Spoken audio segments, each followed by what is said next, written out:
Baker, it is Yeah, good to thank you. see You you. can hear me, right? Yes, I can hear you and see you very well. And so, Yeah, thank you.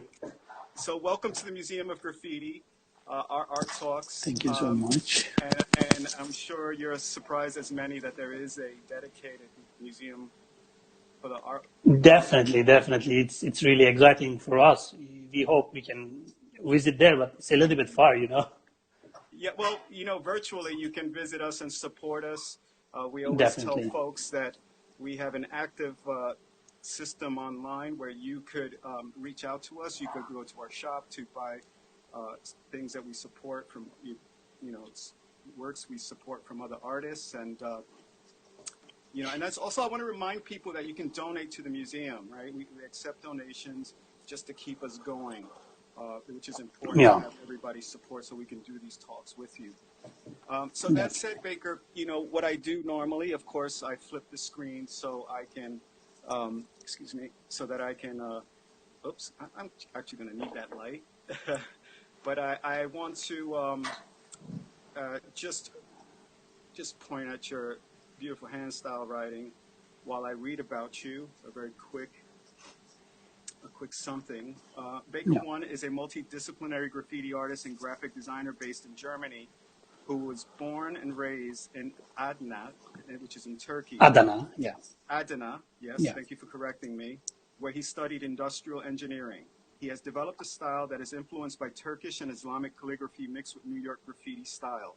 As a youth, he opened a graffiti shop called the In Flames store, in his hometown, Adana, with his friends, which became a meeting point, a writer's corner of sorts for many young writers. His interest in lettering and design led him into a career that took him to to Saudi Arabia to work as a creative director, and as well, he has been traveling the world through various graffiti festivals.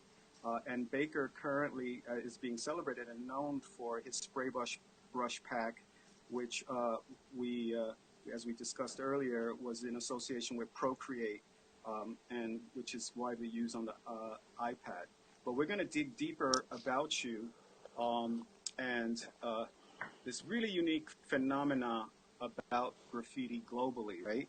Yeah. And you and I spoke earlier, and I was telling you about how surprised I was about your country. Yeah. Let's side note, before we get into the graffiti, tell us something about Istanbul or So Turkey in general. yeah, in Turkey there's a lot of things to say, but especially Istanbul is very known a place for the visitors from all over the world, you know. And Istanbul is like a mixed culture of many things. So when you go to Istanbul, when you walk in the road, you can feel the history, you can feel the culture and everything. Probably you experienced it when you were there, you know. Yeah, yes, I did. And one of the things that you mentioned to me, uh, that's that's like you said, known about Istanbul, has some of the most beautiful Arabic calligraphy writing, and Yeah. historically. Yeah, when you read the Islamic history, they said the best writers for the calligraphy, they're just from Istanbul, and in some specific place you can find some traditional calligraphers there, and they are having a courses, and they have some artworks, and you can find some styles they developed like 300 years ago, 400 years ago, 500 years ago, and it's really attractive for the people who love writing as us, because the graffiti is like a different type of writing. So they did the similar thing in different field, like 500 years ago, and it's really amazing. And so, given that background of writing, and it's visually all around you, it's in the mosques, it's in the advertisements, uh, most certainly in the products you buy. How does this kid find graffiti? How did you stumble upon the culture of graffiti and hip hop? To be honest, at the beginning, there was not that much influence to start to graffiti because since my childhood, I was always interested with the letters, playing with the letters in my school books since my primary school.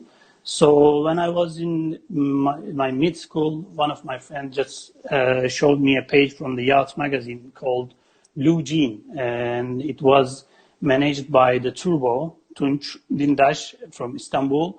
So when I see that page about the graffiti, I said, okay, this is the thing what I really want to do.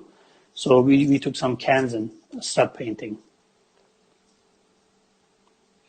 And so one of the things that we're looking at is you as a young kid with a friend and the word scab, but that's not your tag. Yeah.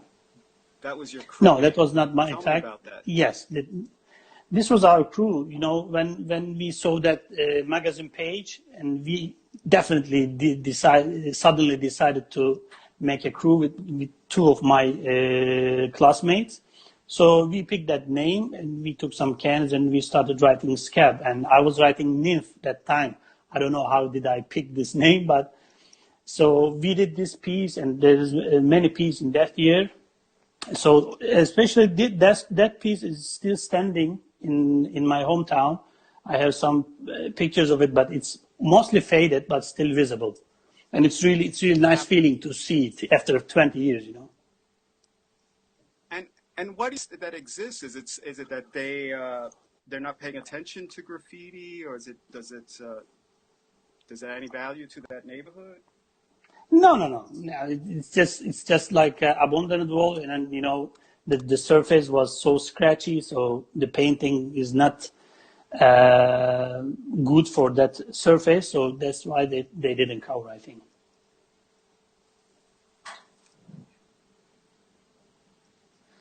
And here you So are. most of my Turkish friends gonna smile on this And photo. one of the things that's really interesting, again, is how you had mentioned, and let's explore this a little bit, right? About you being a young kid and getting into this culture. What are your parents thinking of this? What is your community thinking about this? Honestly, at the beginning, it was just like a hobby for them, and they were okay. And then when it comes to my exam times, and my parents were not happy with it because I was not studying enough, and I was just making some sketches, instead of studying or something. At that time also, sometimes they were hiding my cans or my pens or something. But now they're really happy, because they need to see it comes something valuable, But as a young age, it was just like attraction, maybe. Yeah. And so these are the photos that you were mentioning. And I had mentioned to you that I met when I first arrived at Istanbul. And he's a pioneer, isn't he, of graffiti in Istanbul. Yeah, definitely. Not just in Istanbul, for the whole country, that we can say Turbo is the man who bring graffiti to the Turkey and make it reach to the wide audience. Most of the guys from my era started to graffiti with his that magazine page. Just that page. So he's sort of like, in a way, he became for that moment the Chino of New York, of the Source magazine, where that would just launch a lot of writers. And so one of the things that, again, the black books are important, and this is where you're sketching out your ideas and your style. And and early on, I see something very interesting that comes back into your work that is sort of innovative to use, so to speak, and that's the middle line. Yeah. Right? And let's talk about that, and distinguishing style that you're seeing from Europe or America.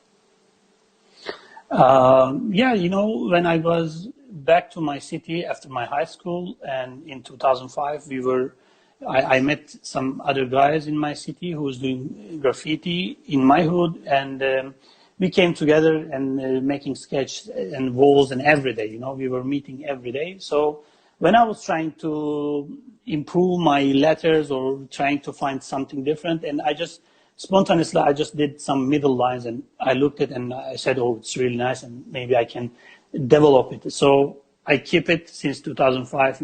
Since day one, I can say. So I'm still doing it and trying to blend it in my style, in my letters, and So maybe you So, can say this is some unique point in my style. so in terms of style writing there, New York was very competitive about style writing. And did that exist among your group of writers in your community? Yeah, definitely. The most inspirational styles for me or my crewmates is style writing from New York and style writing from Berlin. I can say most of the Turkish community learning or developing styles with getting inspiration from New York, Berlin, or Munich. Most European and New York styles. And so, given, like, for instance, I'm looking at you painting much more developed in your style. And again, there are little things that to me suggest kind of native language, right? And calligraphy, isms, so as we say here, or a script.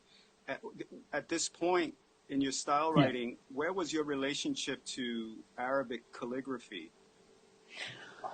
Not my early pieces, but nowadays I'm mostly trying to show this.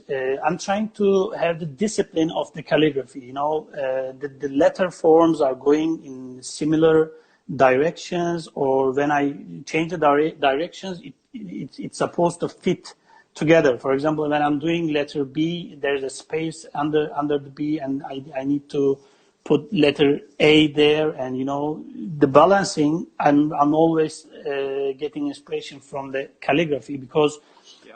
the So here, calligraphy has, yeah. I was just going to say here, sorry to interrupt you, but No, no. there is a kind of sense of, if I look at your B, A, and K, there are a couple of Yeah, things, of course.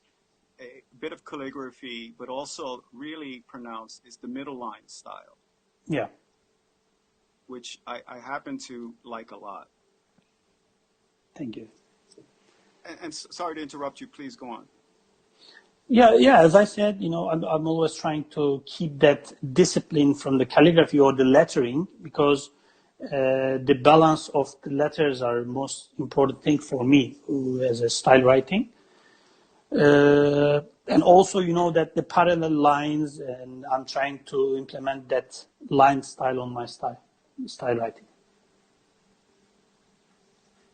So this photograph that we're looking at of it's a schoolyard and all the writers are out. It's reminiscent to me of our up in Harlem in New York, the Wall of Fame, right? Was this a Wall of Fame, or was just this a community schoolyard? No, it was like wall of fame, that the wall for the fire workers area.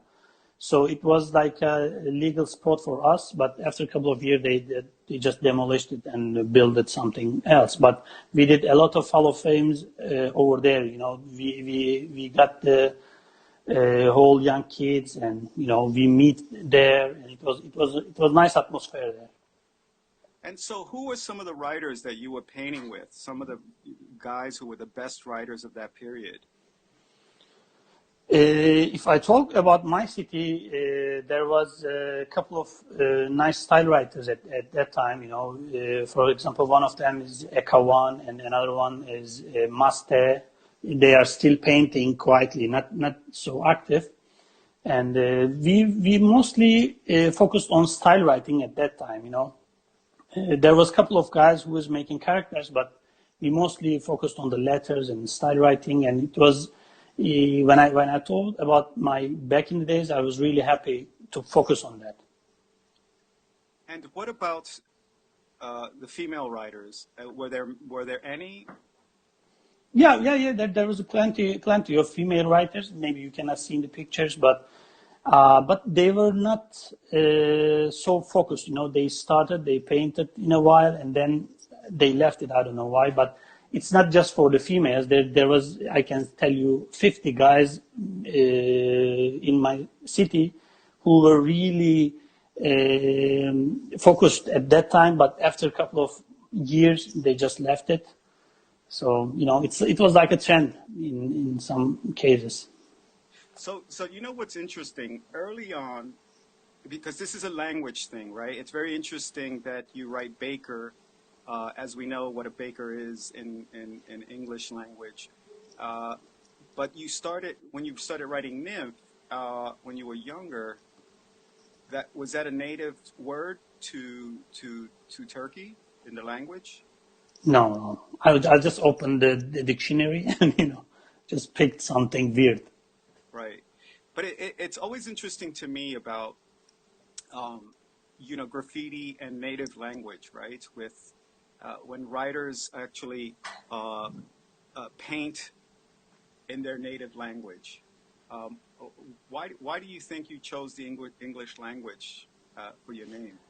That criticism I was always asking to myself also, because I'm a guy who loves to keep some cultural things. So picking a name from my native language will be really nice. But at that time, as a young guy, we were like, how can I say, in some cases, if using some native language, native words are looking a little bit weird maybe, and that's why maybe we picked some English names. Honestly, I was not picking that baker with the purpose, I was writing maker at the first, and then I said, okay, I don't like that name, so I can flip one letter and I can make it baker. So it was just spontaneously, honestly.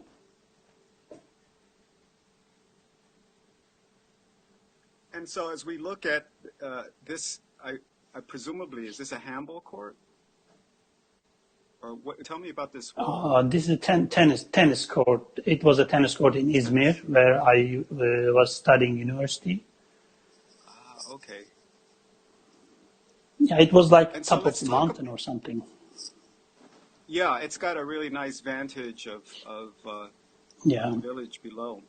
So, what I find interesting about graffiti writers is their collective resourcing, right? How like we find a way to work together and do things together, and not just through painting and jams and stuff like that, but in business, right? In commerce. Yeah. And of course, that gave rise to custom markers and marker brands and spray paints.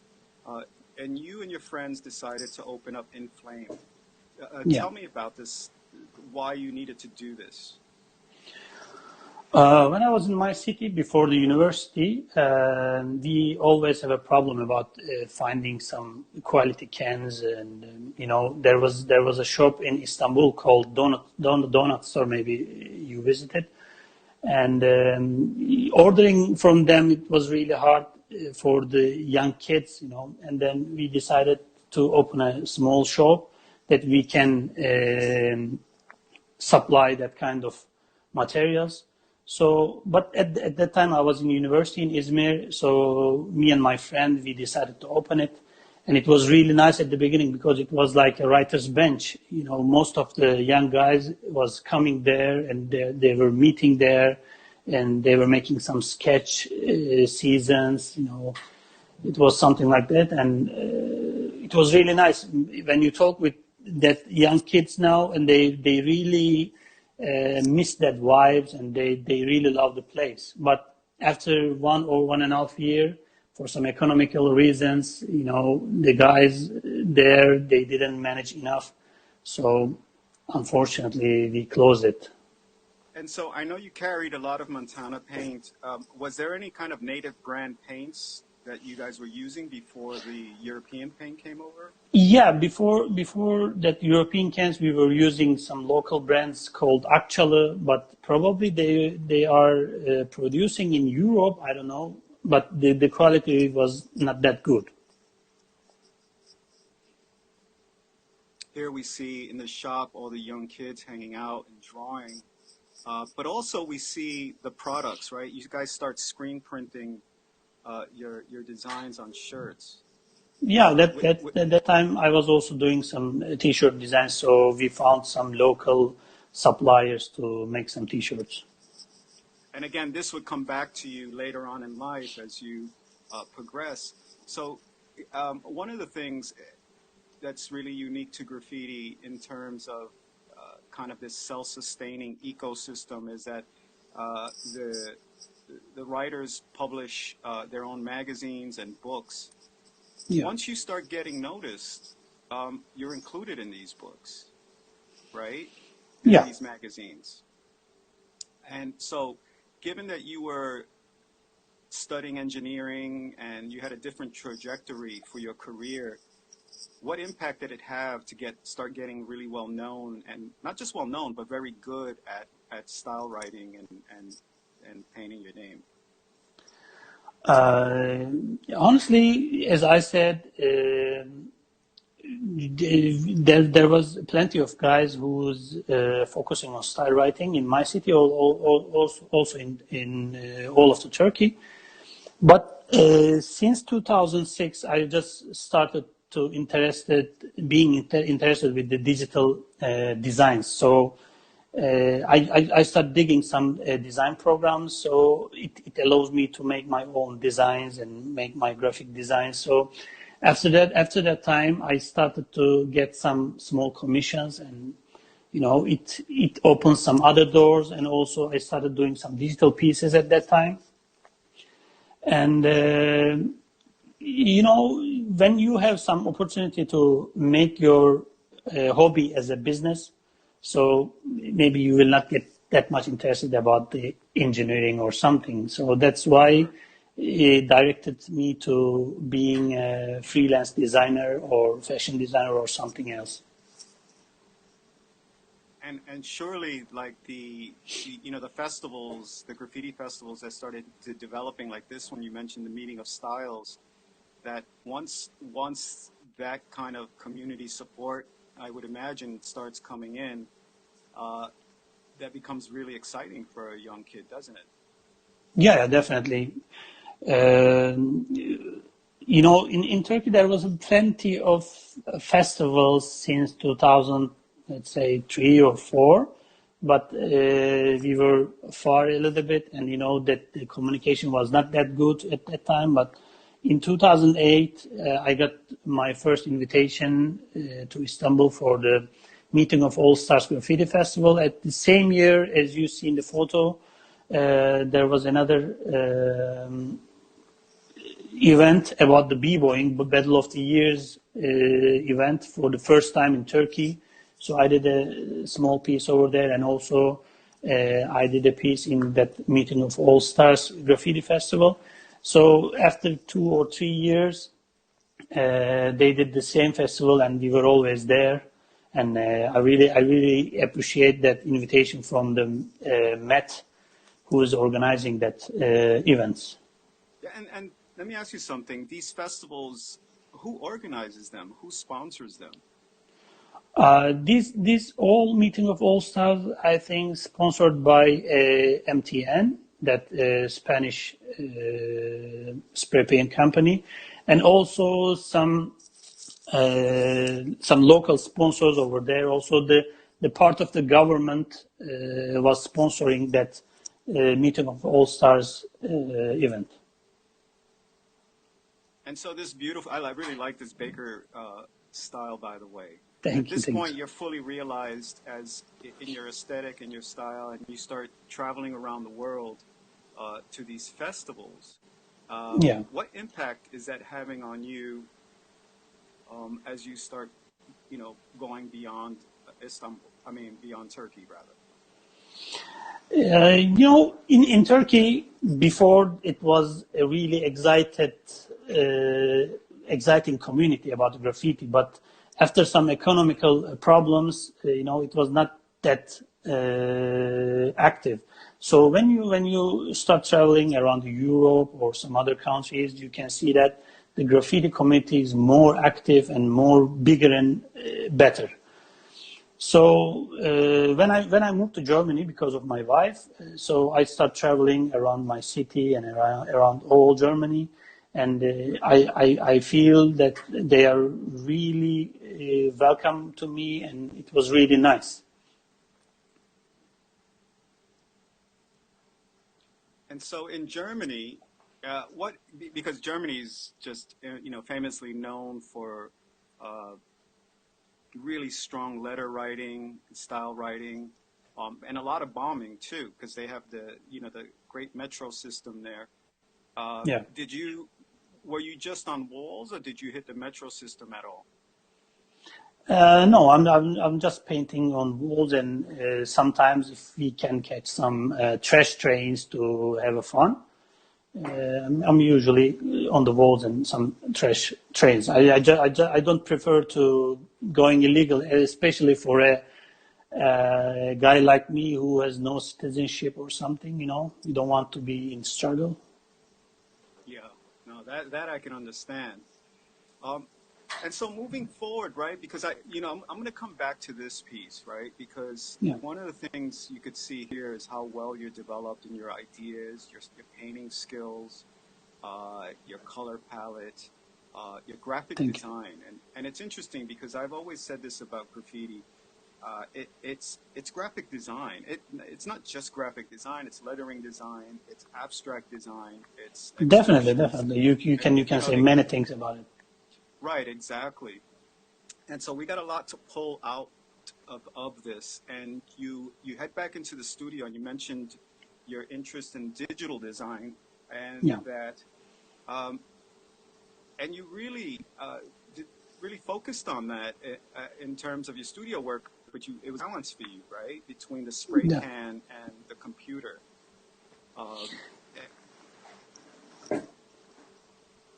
So tell me about this, about kind of really making peace with a kind of synthetic space for design in terms of your development as a graphic designer, but also as a graffiti writer. Yeah, I think, what pushed me to make more graphic design is just a graffiti, because I learned a lot from the graffiti. For example, if I do some designs now with some color combination, it definitely comes from my mind about seeing some graffiti pieces back in the days. So that's why I'm going with both of it, because if I go only digital, maybe it will not be satisfying enough for me. And if I go only for the spray paint, I know I will need to earn some money, because style writing is not that much accepted to gain enough money to live.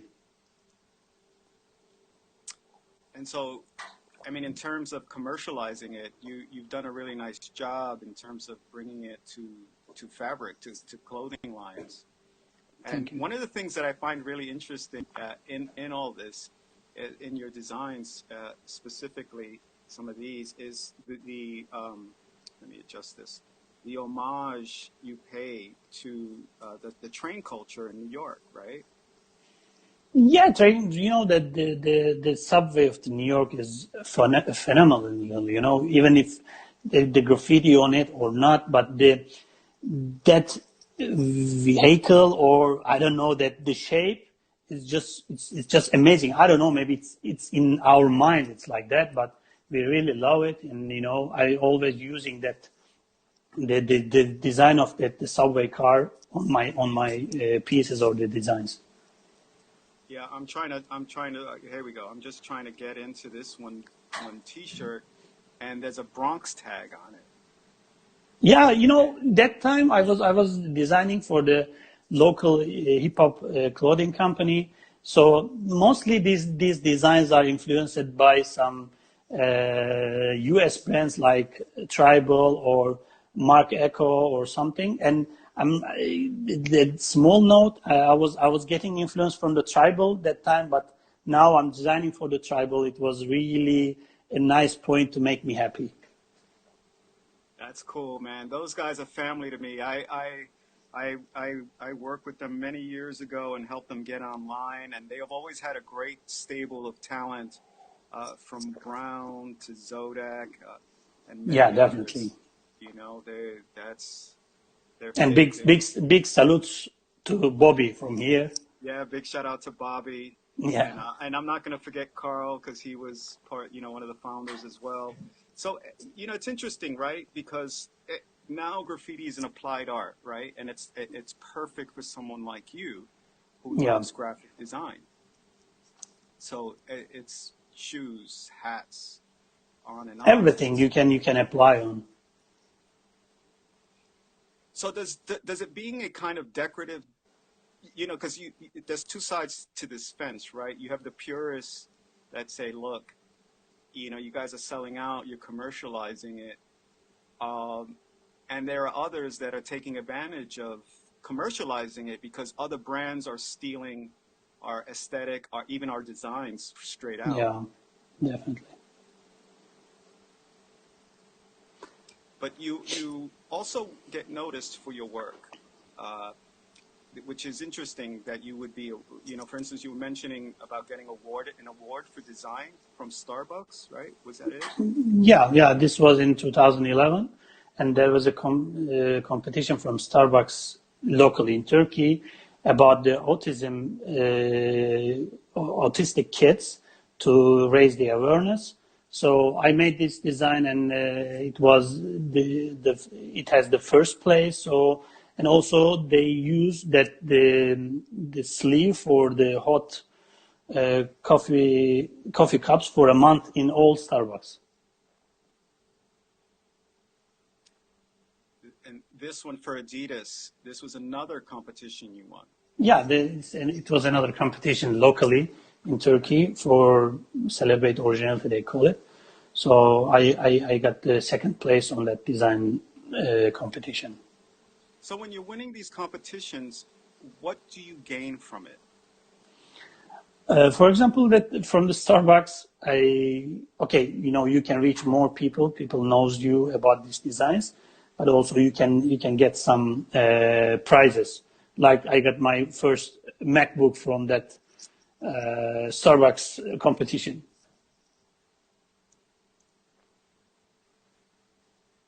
Which helped you become a better graphic designer, because here we see a spreadsheet of your logo designs.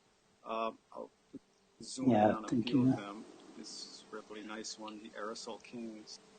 So at this point, when you are fully realizing yourself as a typographer, not just a graph writer or a calligrapher, you're really designing type. Yeah, I can say that because, as I told you, since my childhood, I'm always interested with the letters. So different type of letter art forms will be really interesting to me. Let's just focus in on some of these.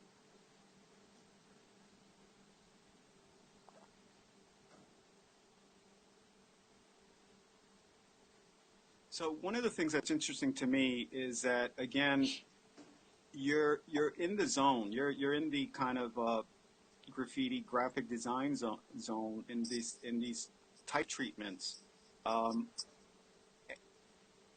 How much does the calligraphy, the Arabic calligraphy, come into your work, so to speak, or does it at all when you do these kind of commercial projects? Are there requests for that, or they just want you to do specific graphic identity design like this? These are usually requested by the clients. They are coming with some ideas. So sometimes it's hard to implement your calligraphic influence or graffiti influence on that. But most of my personal works, I'm always trying to add the flavor of Arabic calligraphy or the Turkish cultural points on my works, because for me, I'm a guy who is trying to keep the culture alive and blending with the other cultures. So the graffiti is a really nice platform for me to blend that New York style writing and the traditional calligraphy culture from my roots. And so one of the things that I was so fascinated by in terms of the work that you were doing was your involvement with the Procreate program, which is you mentioned is an open source program where you can develop your own writing, I guess, strokes for the iPad. And you managed to really, honestly, hit mark on a lot of these. We all are big fans of. I haven't used them. I've seen others use them. Your brush packs. How did this come about? This idea of doing a kind of a brush stroke for graffiti in terms of digital design. Since 2006 or 7, I was digging Photoshop to make my own designs or make my graffiti on the digital surfaces. So since that time, I was always digging some settings in the brushes for Photoshop or Illustrator. I remember in 2011, I did some brushes that's making a fade from bold to the thin. So once I got the Procreate, I was doing a lot of lettering verse or some graffiti drawings. So when I dig some settings, I see we can make something good. So and then at the same time, I was talking with my friend from UK. His name is Sam.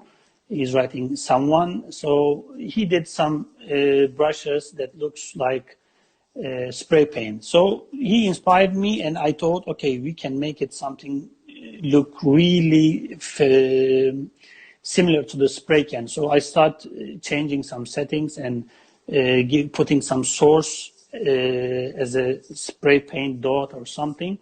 And then in 2 nights or something, I just found that it really looks like a spray can. And it wasn't necessary for me because if you are a graphic designer or a graffiti writer who is making some digital designs or digital commercials, you always need that the realistic spray paint effect. So this one allows you to make it in one stroke. You don't need to make it on the wall and then take a picture and make it some alignments on the Photoshop. You don't need that, and you can make it with the one stroke now. And how did you really need a technical background to create these brushes? Honestly, no. You just need to dig some settings because it's all open source, and I don't have any idea about coding or something. I just open the brushes and start trying every options to see what makes difference. So at the end, and you can find your best settings to reach your target brushes. What I find really fascinating is, again, you synthesized, not just a facsimile of spray paint, but also the emotion of spray paint, right? If that could be said correctly, because how you emotionally connect to how this behaves because it's so close to spray paint. Yeah, definitely, because most of the people who use my brushes, they feel like, because it's same as you are making a fade with the spray can. So it's really satisfying when you use that on that small tablet in your hand. So tell me about the reaction of writers when it came to their experiencing this and using it. What kind of feedback were you getting from writers? I can say 99% of the people who use my brushes are really happy, and you know, they also, it makes their process, it makes their commissions way easier and way better look for that spray paint look, and that they are really happy about it. Has the digital design world caught on to these brushes? Sorry? Has the digital design community, those that are not graffiti writers, are they using your brushes? Yeah, I think so, because I got a lot of guys who's coming from that lettering community or illustration community. I mean, it's incredible because if we're looking at this B piece, right? Yeah. If you told me it was digital, I wouldn't believe you. Yeah, it's just a digital, you know, Yeah, just on the iPad. I would not believe you. So does that open it up for people to do deep fake graffiti? What? Tell me again, please. So actually, that shouldn't be a question. That should be actually probably a fact that you'll see writers do deep fake graffiti, kind of Yeah, you design it can. and Photoshop it. Yeah, because you know, we as you showed in the previous pictures, we also did some train templates, and some writers are getting it and just painting it and posting it without mentioning it's a digital, and some other guys, when they see it, they just think it's a real painting, you know. Right. And somebody was really uncomfortable about that, but you know, it's all fun, and it's better to mention it's digital. Yeah. And some of these works that we're looking at are all digital. These is all digital graffiti pieces. And Yeah, of course, now this one's interesting because you also created an interesting brush, and let me see if I can zoom in on this, which is yeah, the barbed yeah, wire brush. yeah. It's not released yet, but I'm gonna release it. You're gonna make me want to buy an iPad, bro. Yeah, And I you got hear that that feedback a all the lot. time. And these are wonderful. So let me ask you something. What are you painting on canvas? Are you interested in painting canvas in studio or for galleries and stuff? Yeah. I'm painting on canvas, on paper, on, you know, different surfaces. I'm trying. But are you translating the work that we are getting familiar with, or are you experimenting with something new? Both of them. I'm doing that. You know, I'm also trying to get my pieces in another type of art, like let's say abstract or something different, because you know, this gives you some different ideas to improve your letters, improve your pieces as a painting, and etc. And this is the piece you mentioned for tribal. Yeah, Um, they are still selling that on the t-shirts. yeah, again, I'm smiling because you know, tribal is a West Coast brand, and the Yeah, graphic design is New York, which is completely fine. It's not like they haven't done that before, but it's very nice. And of course, and man, this is a powerful piece. You know, yeah. Thank you. front end of a train. Where's this train from? It's in Basel, Switzerland. So yeah, as I mentioned before, it was a trash trains that are waiting for being demolished. So yeah, we went there with the site from he's original from Berlin, but he's living in Zurich. So we went there to paint, and you know, we just have fun. So you still remain active, right, as a Yeah, writer? definitely. You know, honestly, I'm painting on the walls more than iPad. It's a beautiful piece. And you did you paint these characters as well? No. It's my friend from Istanbul. His name is Vic. So he's making that super detailed characters and the background. So I did my piece, and he put the character, and it was really nice collaboration a couple of months ago. Do you do characters at all or no? I tried. I think I don't have that much talent for them, but I'm trying sometimes, not that often. It's kind of amazing to me that you have this other tremendous talent. All right. I mean, I'm the same way. I can't do characters to save my life. Yeah. But to have this other tremendous capacity and talent to create type character, but not cartoon characters. Definitely, because the letters are every letter has a character for me. If you're making some letters, it can look like dancing or sad, or you can give a lot of emotions to them. Yeah, absolutely. And again, given your background in Turkey, the of calligraphy are so beautiful, emotional, and character. It almost makes everything look good.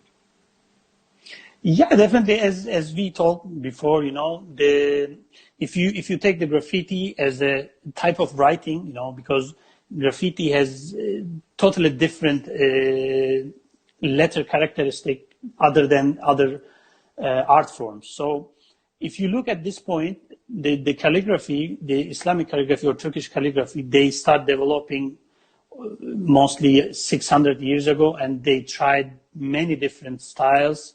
So, and you can still see them, and they have stabilized hand. You cannot imagine to make that flows easily and it's smooth.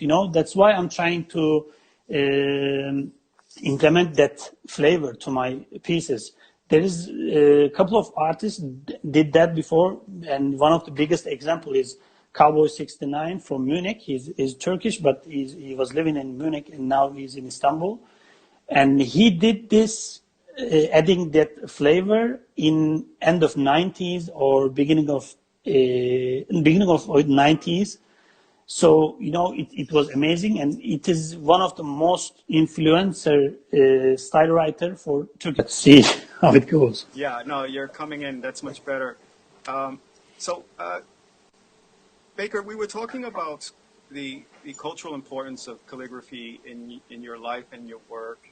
And the question I was asking, because there is the calligraffiti movement that was started by Shu and others, a lot of great practitioners around the world who are graffiti writers, but some people that aren't graffiti writers, Yeah. that have really been pushing calligraphy into a new space, kind of an urban space.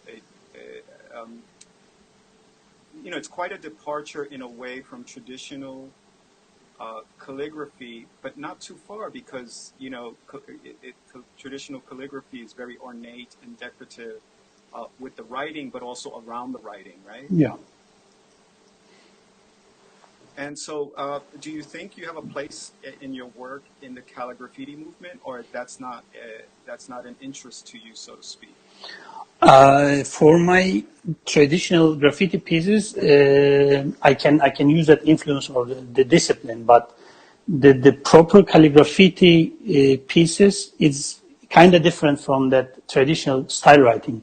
But I was doing both. For example, when I was in Saudi Arabia, I was also doing some murals with that calligraffiti style, I can say. It was not a proper calligraphy. It was not a graffiti, but it's like mixing both. Using graffiti discipline on the calligraphy. And so when you go to and I've been to Saudi Arabia, and I saw some graffiti there, but while you were there, what was the reaction to you as a Muslim practicing graffiti there? It must have been strange for people, no? No, honestly, people usually think like this, but when you represent your work in a good way, everybody is really showing showing some love, supporting you. It's also in my country. It was also same. When we were started, people were thinking it was there was some satanist, or I don't know in English now, but there was some bad guys doing that graffiti, because they represent this kind of things on the television, so people don't understand at the beginning. But when you do some nice works to represent that you're doing something nice, you're doing something beautiful, and this can add some value to the streets, value to the people's life. So they support a lot, you know. And many times when we were painting in Turkey, people around the spot, they are bringing us some tea, some drinks, some foods, you know. It was really nice reaction to get. Nice. Yeah, I have to say, I've always been welcomed. I've always had a sense of welcome in the Arab world. And, you know, it's interesting because you know, I mentioned to you in Saudi Arabia, Talal, Yeah, who actually was educated in the U.S. In the 90s and then took graffiti back to his country. yeah. And it, it never ceases to amaze me, right? At the extent of the love for this culture, and the extent and how far it travels. Yeah, definitely. You know, So I'm happy. as you always said, you know, the kids started that movement, and it's going to the other side of the world, and it's really nice. Yeah, and it'll continue. And I saw that your kid was in front of your computer with your drawings. So I can only imagine Yeah, the influence yeah, definitely. of his brother. Let's see if he goes in this way or not. I don't know. And so looking ahead, um, if you can give us a hint as to where your work goes from here, whether it's your personal work or the brush pen pack, what should we expect from you this year? This year, honestly, I have plenty of plans to make some more digital products as brushes or something. And also I'm trying to make some products that helps graffiti writers to plan their, you know, commercials or the walls or something.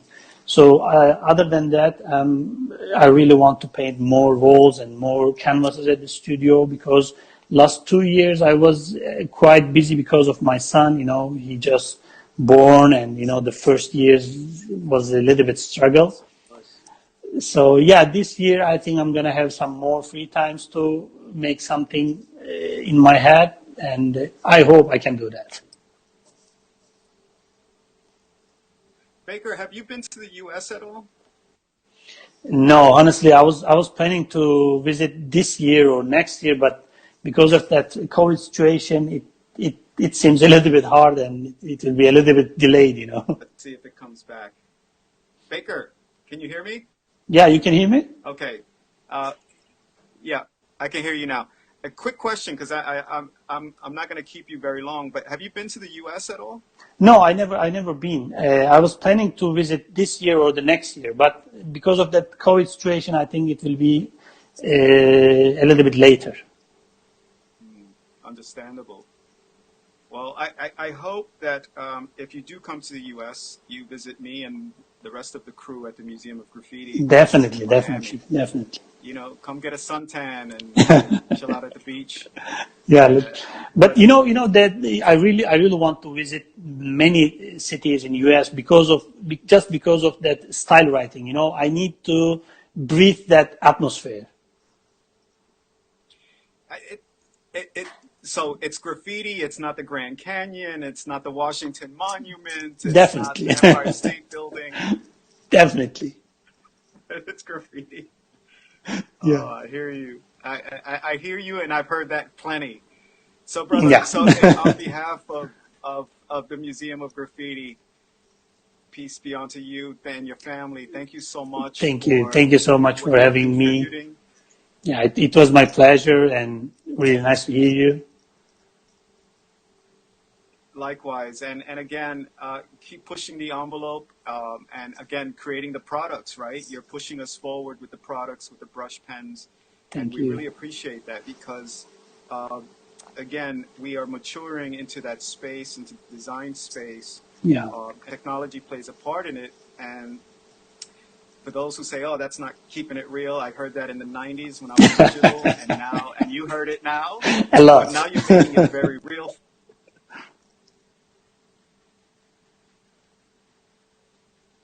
Yeah. Thank you.